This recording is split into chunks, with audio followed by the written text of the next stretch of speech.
ভাবুন তো, পৃথিবীর সবচেয়ে উঁচু পাহাড় থেকে শুরু করে মেরু অঞ্চলের বিশাল বরফ সব গলে যাচ্ছে। যদি বলি এই গলনেই একদিন আমাদের শহরকে ডুবিয়ে দিতে পারে। আজ আমরা দেখব পৃথিবীর হারিয়ে যাওয়া বরফের কাহিনী। ভাবুন, এক সকালে ঘুম থেকে উঠে দেখলেন আপনার শহর পানির নিচে, সড়ক, বাড়ি, স্কুল সব অদৃশ্য। হয়তো মনে হচ্ছে সিনেমা, কিন্তু বিজ্ঞানীরা বলছেন এটাই আমাদের ভবিষ্যৎ। কারণ পৃথিবীর বরফ দ্রুত হারিয়ে যাচ্ছে। হিমবাহ শুধু বরফের টুকরো নয়, এগুলো হলো পৃথিবীর টাইম ক্যাপসুল। হাজার হাজার বছর পুরনো বরফের স্তর আমাদের ইতিহাস ধরে রেখেছে, কিন্তু সেই ইতিহাস দ্রুত গলে যাচ্ছে।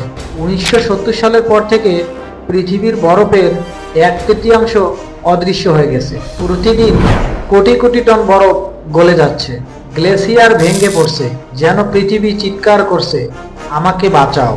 কারণ স্পষ্ট, আমরা কয়লা, তেল আর গ্যাসের আগুনে আকাশ ভরে যাচ্ছে। কার্বন ডাই অক্সাইডে তাপমাত্রা বেড়ে যাচ্ছে প্রতি বছর। মাত্র 1 ডিগ্রি বেড়ে যাওয়ায় হিমবাহের মৃত্যু শুরু হয়ে গেছে।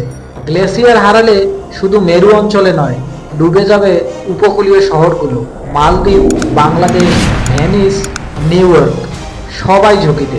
বিজ্ঞানীরা বলছেন 2100 সালের মধ্যে সমুদ্রপৃষ্ঠ বাড়বে অন্তত 1 মিটার। কল্পনা করুন, কোটি কোটি মানুষ ঘরছাড়া হবে। নতুন শব্দ এসেছে, ক্লাইমেট রিফিউজিস। তারা যাবে কোথায়? কার ঘরে ঠাঁই হবে তাদের? বরফ গলছে মানে শুধু পানি বাড়ছে না, হারাচ্ছে আমাদের ভবিষ্যৎ। নদী শুকিয়ে যাচ্ছে, খাবার কমে যাচ্ছে, প্রাণীরা হারিয়ে যাচ্ছে। এটা যেন প্রকৃতির শেষ সতর্কবার্তা।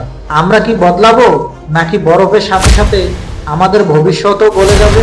পৃথিবীর উত্তরে টিকে আছে আমাদের হাতে। প্রশ্ন একটাই, আপনি কি প্রস্তুত?